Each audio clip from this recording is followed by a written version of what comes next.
राजस्थान विधानसभा चुनाव नजदीक हैं, ऐसे में सभी पार्टियां जाट वोटर्स को लुभाने में लगी हुई है। राजस्थान में जाट वोटर्स राज्य की आबादी का 10% है।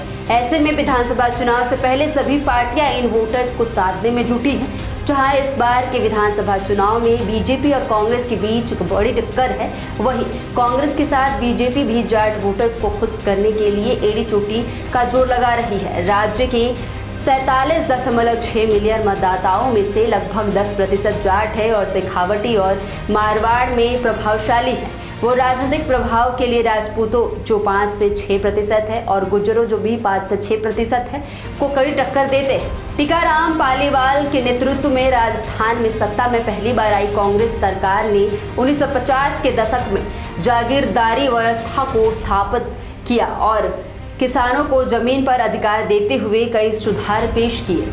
ये कृषक समुदाय के लिए सबसे बड़ी जीत साबित हुई। इसके बाद नाथूराम मिर्धा, कुंभाराम आर्य और रामनिवास मिर्धा जैसे कई पार्टी नेता, विधायक, फिर मंत्री और यहाँ तक कि केंद्र मंत्री भी बने। उनके परिवार में अभी भी राजनीति में लोग हैं। 1977 में हिंदी पट्टी में एक आधा सीट भी ऐसी थी जिस पर कांग्रेस के सांसद चुनाव जीते थे। इसमें नागौर सीट भी शामिल है जिस पर नाथूराम मिर्धा चुनाव जीते थे। हालांकि 1998 के विधानसभा चुनाव के बाद कांग्रेस में गहलोत के प्रभुत्व के बाद परसराम मदेरणा जैसे वरिष्ठ जाट नेताओं को कथित तौर पर दरकिनार किया गया, जिससे समुदाय के भीतर कांग्रेस के प्रति नाराजगी बढ़ गई। वहीं 2003 के विधानसभा चुनाव में एक वर्ग का बीजेपी की ओर झुकाव नजर आया, खासकर सीकर में एक रैली में तत्कालीन प्रधानमंत्री अटल बिहारी वाजपेयी की घोषणा के बाद कि जाटों को ओबीसी श्रेणी में शामिल किया जाएगा और वो आरक्षण के लिए पात्र होंगे।